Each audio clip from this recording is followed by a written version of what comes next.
Joseph Joestar is not Josuke's actual father. Hol Horse is actually a member of the Joestar bloodline, and the Josuke Hol Horse spinoff is actually a tale of reconnecting lost family bonds.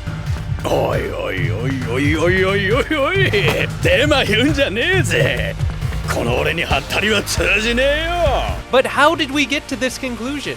Well, my name is Shuck, and today I'm going to be taking you down one of the craziest JoJo theories that just might be the reason for why we got the JoJo spin-off manga, Crazy Diamond's Demonic Heartbreak. I'll never forgive the Japanese. Powerful words from a powerful man. That man was Joseph Joestar at the end of Part 2 of JoJo's Bizarre Adventure, Battle Tendency. We learn later that Joseph is actually the estranged father of Part 4's JoJo, Josuke Higashikata. But what if we were intentionally misinformed with Josuke's actual lineage? There's no doubt that Josuke is in fact a Joestar. He has the birthmark, you can see it right there. But are we really certain that he is the direct son of the one and only Joseph? Now, Joseph has always been a cheater of sorts, but the Joestar men are characterized by being honest and true. Love hits the Joestar men hard, but only once in a lifetime. Those powerful words are from the author of JoJo's himself, Hirohiko Araki, who is known for remembering every meticulous detail of his story. As we all know, JoJo's Bizarre Adventure is a complex series with intricate details that are never left unaddressed. So we have to assume that the audience is being intentionally misled when Jotaro approaches Josuke in Moriocho.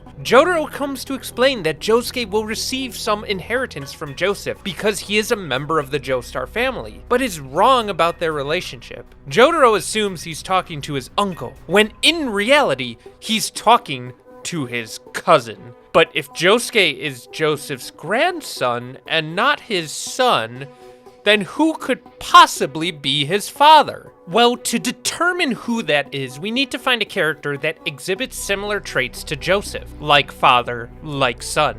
Joseph is a person who's conniving in nature, and that allows him to take advantage of people in certain situations. Someone who will refrain from hurting a woman, but isn't past lying to them, or anyone else really, just to garner their affection. Someone who's content with dying alone if it's for his ideals. And most importantly, it would be someone who inherited his iconic signature tactical retreat method. No, I'm not talking about Joseph Joestar anymore. I'm talking about one of the favorite assassins of Dio, the one and only Hol Horse. Hol Horse is a bit of an odd character for his place in the story. He's obviously a Western gunslinger, but this really stands out when you consider that most of the enemies the Stardust Crusaders face are ethnically aligned with the geographical point that they are in at their journey. Hol Horse is one of the handful of characters that doesn't fit the bill for that, and you have to ask why. Now, Dio always had a reason for recruiting people to be his followers, typically with the use of a flesh bud, like with Polnareff or Kakyoin, which was used to turn their personalities to be more loyal to him. However, it's unlikely Hol Horse ever had a flesh bud implanted, given that he had the will and the bravery to attempt to assassinate Dio. Hol Horse probably fell for Dio's charisma, which is one of the other contributing factors for why his assassins chose to work with him. A lot of this is explained if you consider that Joseph and Suzy Q could have had more than one child. When Joseph explains that his casual racism towards the Japanese is because his only daughter has been married to a Japanese man for 20 years, it makes you think on that specific phrasing. Not only child, only daughter, leaving the door open for the possibility that Joseph could have had more than one child, and if he did, that other child would have to be a son. Now, this is only possible after Erina's passing, as Holly is the only child to be seen there during that time. So I want you to picture this. Joseph and Suzy Q have a child after the death of Erina that is their son, named Hol. Joseph, being cheeky, wants to maintain some type of naming convention with his children, so the Hol in Hol Horse is part of Holly. Hol also happens to share the blonde hair color of Suzy Q and Holly. The hair would grow long and unkempt, and would eventually cover his star-shaped birthmark on the nape of his neck.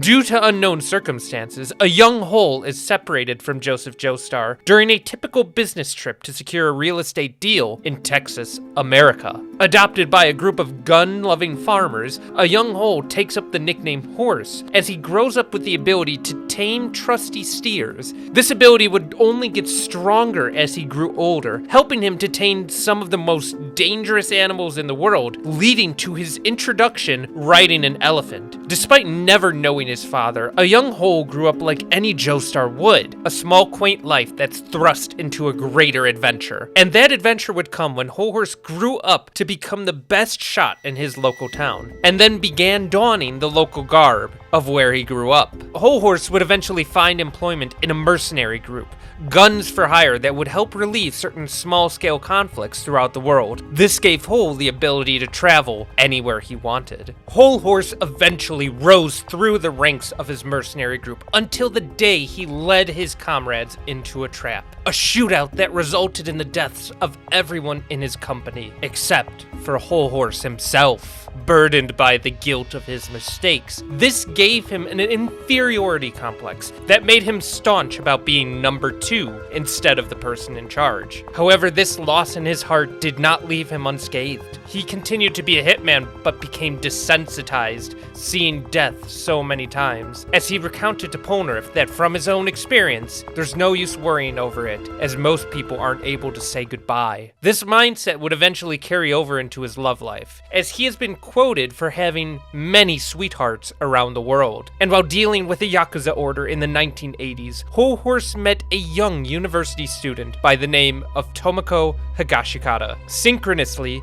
Joseph Joestar was steadily expanding his real estate enterprises to Japan, and his high-profile arrival in the country drew attention from the local girls. It always seemed incredibly unlikely that an attractive university girl would be swooned by the appeal of an over 60-year-old Joseph. This business arrangement did attract the attention of Hol Horse, who had found it interesting that another American was in Japan at the same time, and observed how the Japanese women were swooned and enthralled with the idea of marrying into a rich American enterprise. Being a swindler himself, and without even knowing he was taking his father's name, Hol Horse pretended to be the rich mogul Joseph Joestar in order to sleep with Tomoko, which led to the birth of Josuke. Without his fellow men, Hol Horse's proficiency would begin to falter. So to continue work as a mercenary, he opted to cooperate with small groups of hitmen, 1 or 2 people at max. Hol Horse's legend would continue from place to place, and Dio sought him out, using the fortune-telling abilities and future sight associated with Hermit Purple. As Hol Horse follows Dio's beck and call until the moment where he catches Dio from behind without his shirt on. Noticing a similar birthmark on the nape of his neck, in a collective rage of emotions and confusion, Hol Horse draws his gun and attempts to kill Dio with a suspicion that he might have killed someone in his family, and the rest is history. There are little details here and there that link Josuke to Hol Horse. Josuke is one of the few JoJos with a natural proficiency with bullets and projectile attacks. This really isn't seen with the rest of the Joestar family, besides with the exception of maybe Johnny and possibility of a little of Gappy. But for obvious reasons, we're not concerned with them for this theory. Another similarity between the father and son is the fact that both characters' abilities are best used when combined with another stand user. Josuke's Crazy Diamond is a healer that is powerful, of course, but reaches its fullest potential when paired with others. Meanwhile, Hol Horse relies on the help of others to ensure that his Emperor can be used effectively in any situation. Now, it's not surprising that Tomoko would mistake Jotaro for Joseph, well, in actuality is mistaking Jotaro for Hol Horse, because Jotaro and Hol Horse both smoke. And when Tomoko embraced Jotaro and rubbed her face into his big manly chest, she probably picked up the smell of cigarettes on his clothes. We have to consider that the tarot card for the Emperor, which Hol Horse's stand represents, is known to be emblematic of fatherhood, a strong male figure of skillful leadership, which is emphasized by his patriarchal assertiveness in situations, like the one related to Nena, the Empress's stand user, or with Boingo. Meanwhile, when we look at the meaning behind the Pink Floyd song, Shine On You Crazy Diamond, which is the inspiration for Josuke's stand, it's all about motivating someone to embark on their former glory, to get out of the shadows they have been framed in, which is essentially the point of Crazy Diamond's demonic Heartbreak. Crazy Diamond's demonic Heartbreak is the Josuke Hol Horse spin-off we've all been waiting for and is currently ongoing. It's being written by Kohei Kadono, the author of Purple Haze Feedback, who is known for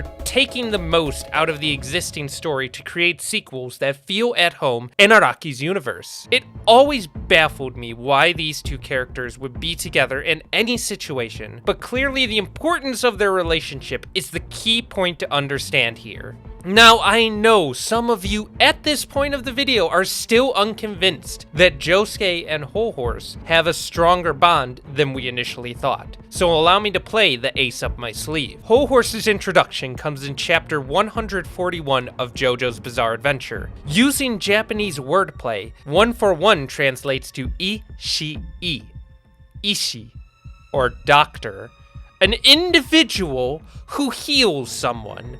And other than Dr. Wu, there is only one healer in the entirety of JoJo's Bizarre Adventure that matches that description. A character that uses the power of his stand to heal and restore others.